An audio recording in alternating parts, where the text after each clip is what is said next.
नमस्कार साथियों, मैं doctor Manoj Ahuja Ahuja news channel में आपका हार्दिक अभिनंदन करता हूं।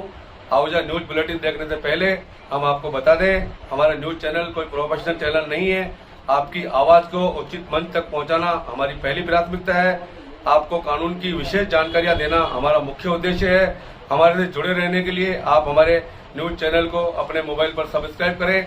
आपकी समस्या व आपका कोई भी सुझाव हो तो हमारे रजिस्टर्ड मोबाइल नंबर पर भेजें। तो आइए देखते हैं आज की विशेष खबरें आहूजा न्यूज चैनल के साथ। उपखंड केकड़ी मुख्यालय पर स्थित न्यायालयों में चतुर्थ राष्ट्रीय लोक अदालत का आयोजन किया गया, जिसमें 2 बेंचों का गठन किया गया। प्रथम बेंच के अध्यक्ष तालुका विधिक सेवा समिति केकड़ी की अध्यक्ष व अपर जिला एवं सेशन न्यायाधीश संख्या 1 श्रीमती अंबिका सोनी एवं सदस्य श्री नवल किशोर पारीक अधिवक्ता रहे। द्वितीय बेंच की अध्यक्ष सिविल न्यायाधीश एवं न्यायिक मजिस्ट्रेट केकड़ी सुश्री मर्यादा शर्मा व सदस्य श्री मुकेश गढ़वाल अधिवक्ता रहे। प्रथम बेंच द्वारा कुल 48 प्रकरणों का राजीनामा से निस्तारण हुआ, जिनमें कुल 1,93,98,000 रुपये के अवार्ड पारित किए गए तथा बैंकों वी.एन.एल. के प्री लिटिगेशन 96 प्रकरणों का निस्तारण हुआ, जिसमें कुल अवार्ड राशि 38,34,698 राशि के अवार्ड पारित किए गए। द्वितीय बेंच द्वारा कुल 291 प्रकरणों का राजीनामा से निस्तारण हुआ, जिनमें कुल 99,98,303 रुपये के अवार्ड पारित किए गए। द्वितीय बेंच द्वारा उपखंड न्यायालय केकड़ी व भिनाई के 5,512 प्रीलिटिगेशन प्रकरणों का निस्तारण किया गया, जिनमें कुल 87,000 रुपये की राशि के अवार्ड पारित किए गए। तालुका विधिक सेवा समिति केकड़ी के सचिव श्री दिनेश कुमार शर्मा, श्री आशाराम कुमावत, श्री अमरचंद ने लोक अदालत को सफल बनाने में महत्वपूर्ण भूमिका निभाई एवं होमगार्ड श्री शिवराज, श्री दिलखुश ने सहयोग प्रदान किया। इस मौके पर श्री नवल किशोर पारीक, श्री मुकेश गढ़वाल, श्री सीताराम कुमावत, श्री सुरेंद्र सिंह राठौड़, श्री हेमंत जैन व अन्य अधिवक्तागण उपस्थित रहे।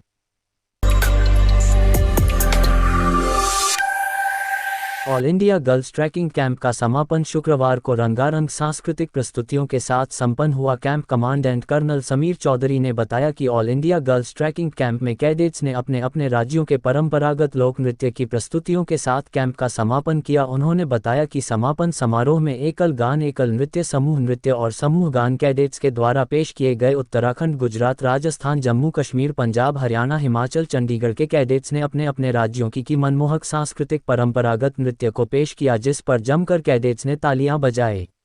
कार्यक्रम के मुख्य अतिथि colonel Jitendra Kumar Shaurya Chakra director NCC directorate Rajasthan, colonel Bhaskar Chakraborty group commander NCC group Udaipur, colonel Vijay Singh, colonel Satyaveer Sandhu station headquarter Ajmer, colonel Amardeep Singh principal Rashtriya military school Ajmer, colonel Safal Pradhan second in command medium regiment थे।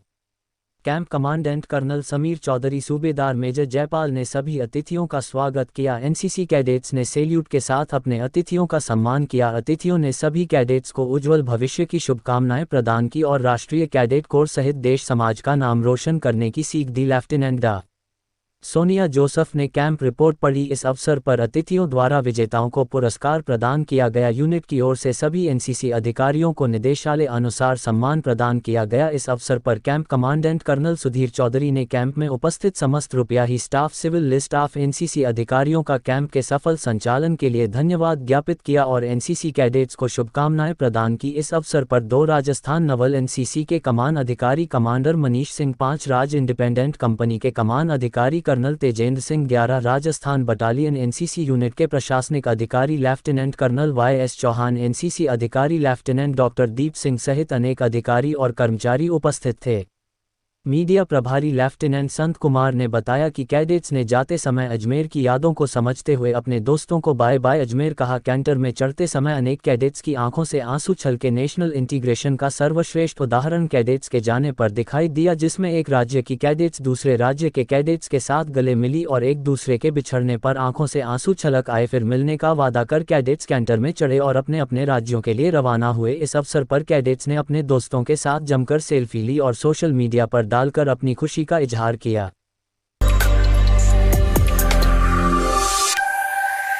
राष्ट्रीय विधिक सेवा प्राधिकरण नई दिल्ली के तत्वाधान में आयोजित इस वर्ष की चतुर्थ राष्ट्रीय लोक अदालत का आयोजन जिला विधिक सेवा प्राधिकरण अजमेर द्वारा किया गया, जिसको लेकर पक्षकारान में काफी उत्साह देखा गया। अध्यक्ष जिला विधिक सेवा प्राधिकरण अजमेर श्री मदन लाल भाटी के निर्देशानुसार आज की राष्ट्रीय लोक अदालत का शुभारंभ श्री नीरज भारद्वाज न्यायाधीश मोटर यान दुर्घटना दावा अधिकरण ने दीप प्रज्वलित कर किया। इस अवसर पर श्री कौशल सिंह अपर जिला न्यायाधीश संख्या 1 कार्यभार जिला न्यायाधीश व सचिव जिला विधिक सेवा प्राधिकरण, मुख्य न्यायिक मजिस्ट्रेट अजंता अग्रवाल व कई न्यायिक अधिकारीगण, पैनल अधिवक्ता व अधिवक्तागण, न्यायिक कर्मचारी आदि उपस्थित रहे। बेंच संख्या 1 के अध्यक्ष श्री नीरज भारद्वाज की अध्यक्षता में मोटर दुर्घटना वाद, पारिवारिक, वैवाहिक, वाणिज्यिक, श्रम न्यायालय से संबंधित कुल 86 मामले, बेंच संख्या 2 के अध्यक्ष श्री कौशल सिंह द्वारा जिला न्यायालय में लंबित मामलों के 364 मामले, बेंच संख्या 3 के अध्यक्ष श्री प्रीतम सिंह अतिरिक्त मुख्य न्यायिक मजिस्ट्रेट द्वारा मुख्य न्यायिक मजिस्ट्रेट एवं अपर मुख्य न्यायिक मजिस्ट्रेट न्यायालयों में 720 मामले, बैच संख्या 4 के अध्यक्ष श्री सुरजीत कुमार तंवर विशिष्ट न्यायिक मजिस्ट्रेट द्वारा चेक अनादरण, राजीनामा योग्य आपराधिक मामलों, ट्रैफिक चालान, सिविल, धन वसूली जैसे मामले जो न्यायिक मजिस्ट्रेट न्यायालय में लंबित है उनके 678 मामले, बेंच संख्या 5 के अध्यक्ष श्री रामपाल जाट सचिव जिला विधिक सेवा प्राधिकरण द्वारा बैंकिंग संस्थान, नगर निगम, अजमेर विद्युत वितरण, BSNL, टाटा पावर, PHE के 398 मामले, बैंक संख्या 6 के अध्यक्ष श्री हरि सिंह आसनानी सेवानिवृत्त जिला एवं सेशन न्यायाधीश द्वारा जिला मंच उपभोक्ता संरक्षण एवं स्थायी लोक अदालत के 10,269 मामले निस्तारित किए गए। सचिव जिला विधिक सेवा प्राधिकरण अजमेर श्री रामपाल जाट के अनुसार अजमेर न्याय क्षेत्र में इस राष्ट्रीय लोक अदालत में कुल 1,82,492 मामले रखे गए, जिनमें से 82,501 मामले निस्तारित हुए तथा कुल 34,24,30,276 रुपये की अवार्ड राशि दी गई। प्री लिटिगेशन के 1,64,372 मामले रखे गए, जिनमें से 76,928 मामले निस्तारित हुए तथा कुल 1,65,04,360 रुपये की अवार्ड राशि दी गई। लंबित में 18,120 प्रकरण रखे गए, जिनमें से 5,573 प्रकरण निस्तारित हुए तथा 32,59,25,916 रुपये की राशि दी गई। राजस्व न्यायालयों में कुल 2,776 मामले रखे गए, जिनमें से 1,732 प्रकरण निस्तारित हुए। टैक्स बोर्ड में कुल 40 मामले रखे गए, जिनमें से 35 प्रकरण निस्तारित हुए तथा अवार्ड राशि 0 दी गई। इसके अलावा विभिन्न जन कल्याणकारी योजनाओं के तहत राज्य व केंद्र सरकार के विभिन्न विभागों में प्राप्त विविध प्रकृति के 49,129 मामले राष्ट्रीय लोक अदालत अभियान के दौरान निस्तारित हुए। श्रम न्यायालय एवं औद्योगिक न्यायाधिकरण अजमेर सफलतम कहानी राष्ट्रीय लोक अदालत की श्री नीरज भारद्वाज की अध्यक्षता में राष्ट्रीय लोक अदालत में 7 प्रकरण नियत किए गए थे, जिसमें से 5 प्रकरणों का निस्तारण लोक अदालत की भावना से किया गया है। श्रीमती मुन्नी देवी बनाम अजमेर फूड। उक्त प्रकरण में प्रार्थिया श्रीमती मुन्नी देवी को दिनांक 1 सितंबर 2020 से सेवामुक्ति करने के कारण न्यायालय के समक्ष दिनांक 20 नवंबर 2020 को प्रस्तुत हुआ था, जिसमें पक्षकारान के मध्य लोक अदालत की भावना से राजीनामा हो जाने से प्रकरण का निस्तारण किया गया। इसी प्रकार अलका तोमर बनाम बलकर सिंह व अन्य उक्त प्रकरण में न्यायालय द्वारा पारित अवार्ड के कम में एक वसूली प्रार्थना पत्र प्रार्थीगण की ओर से दिनांक 16 अगस्त 2022 को पेश किया गया था, जिसमें प्रार्थी पक्ष को क्षतिपूर्ति राशि का भुगतान पूर्ण वसूली हो जाने के कारण उनके द्वारा लोक अदालत की भावना से प्रकरण को नोट प्रेस कर लिया और प्रकरण का निस्तारण लोक अदालत की भावना से किया गया।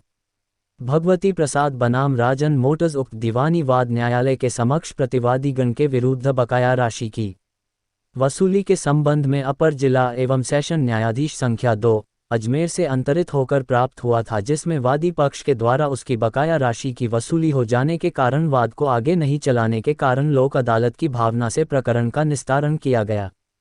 रामचरण बनाम जसवंत कौर उक्त दीवानी प्रकरण अवमानना से संबंधित न्यायालय में 26 दिसंबर 2018 से विचाराधीन है, जिसमें प्रार्थी पक्ष के द्वारा लोक अदालत की भावना से राजीनामा हो जाने से प्रकरण का निस्तारण कर दिया गया। श्रीमती संतोष देवी व अन्य बनाम राजेंद्र कुमार गर्ग व अन्य उक्त कर्मचारी प्रतिका का क्लेम प्रार।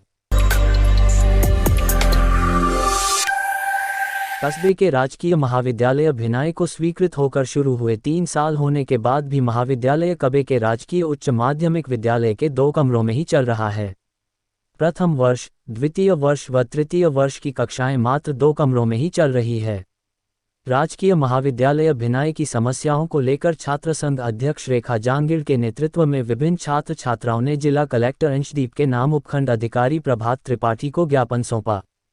ज्ञापन में बताया गया कि राजकीय महाविद्यालय भिनाई राजकीय उच्च माध्यमिक विद्यालय के परिसर में अस्थायी रूप से चल रहा है, जिसमें पूरे कमरों की व्यवस्था नहीं है। विद्यालय ने कॉलेज के लिए 2 कमरे ही उपलब्ध कर रखे हैं, परंतु महाविद्यालय में प्रथम वर्ष, द्वितीय वर्ष व तृतीय वर्ष की कक्षाएं चल रही है। छात्र संघ अध्यक्ष रेखा जांगिड़ ने बताया कि विद्यालय द्वारा कॉलेज के लिए दिए गए 2 कमरों में प्रथम, द्वितीय और तृतीय वर्ष की कक्षाएं चल रही है। इससे सभी विद्यार्थियों को पढ़ाई करने में परेशानी होती है। वहीं दोनों उक्त कमरों में फर्नीचर की उचित व्यवस्था भी नहीं है। महाविद्यालय में छात्र छात्राओं की पढ़ाई के लिए उचित व्यवस्था नहीं होने से विद्यार्थियों को परेशानियों का सामना करना पड़ रहा है।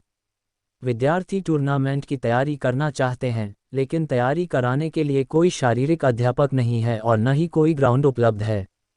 राज्य सरकार द्वारा भिनाई में महाविद्यालय तो खोल दिया, परंतु व्यवस्थाओं का भारी अभाव है। विद्यार्थियों के विषय अलग अलग होते हैं। किसी एक विषय की क्लास चलती है तो अन्य कक्षा वाले विद्यार्थियों को कमरे के बाहर बैठना पड़ रहा है। वहीं कमरों में लाइट, विद्यार्थियों के लिए के पानी की व्यवस्था भी नहीं है। छात्रों ने उपखंड अधिकारी को दिए ज्ञापन में मांग की है कि विद्यार्थियों को कॉलेज में आ रही समस्याओं को दूर किया जाए तथा जल्द राजकीय उच्च माध्यमिक विद्यालय से 3 कमरे उपलब्ध करवाने के आदेश प्रदान किए जाए या फिर पास ही संस्कृत विद्यालय में करीबन 6 कमरे जो वर्षों से खाली पड़े हैं को कॉलेज को निरंतर संस्कृत विद्यालय में चलने के आदेश किए जाए, जिससे प्रथम, द्वितीय व तृतीय वर्ष की सभी विषयों की संपूर्ण कक्षाएं चल सके। ज्ञापन देने वाला में छात्र संघ अध्यक्ष रेखा जांगिड़, भानु प्रताप सिंह, पूजा माली, विशाखा, मुजफ्फर, मनोज, महेंद्र जाट सहित कई छात्र छात्राएं शामिल रहे। राजस्थान सरकार की कौशल विकास योजनाओं के अंतर्गत कंप्यूकॉम सॉफ्टवेयर फाउंडेशन द्वारा शनिवार को पंचायत समिति सभागार में व्यावसायिक प्रशिक्षण के लिए पंजीयन शिविर का आयोजन किया गया। शिविर की अध्यक्षता प्रधान होनहार सिंह राठौड़ ने की। शिविर में 190 युवक युवतियों ने पंजीयन कराया। प्रधान होनहार सिंह राठौड़ ने युवाओं को संबोधित करते हुए बताया कि सरकार ने कौशल विकास द्वारा बेरोजगार युवक युवतियों के लिए निःशुल्क प्रशिक्षण शुरू किया है, जिसमें प्रशिक्षण लेकर युवा अपना स्वरोजगार शुरू कर सके। राठौड़ ने सभी को इस कौशल योजना से जोड़कर लाभ दिलाने की अपील की। जयपुर संस्थान से फील्ड ऑफिसर कानाराम जाट ने बताया कि प्रशिक्षण 3 माह का रहेगा, जिसके अंतर्गत hotel management, data entry operator, junior software developer, field technician of computer and peripherals आदि ट्रेड में प्रशिक्षण दिया जाएगा। प्रशिक्षण लेने वाले युवक युवतियों को निःशुल्क भोजन, पाठ्य सामग्री, ठहरने की सुविधा संस्थान की ओर से दी जाएगी। प्रशिक्षण लेने के बाद रोजगार देने की बात भी कही। शिविर में केकड़ी क्षेत्र के युवक युवतियों ने दस्तावेज जमा कराकर अपना पंजीयन कराया।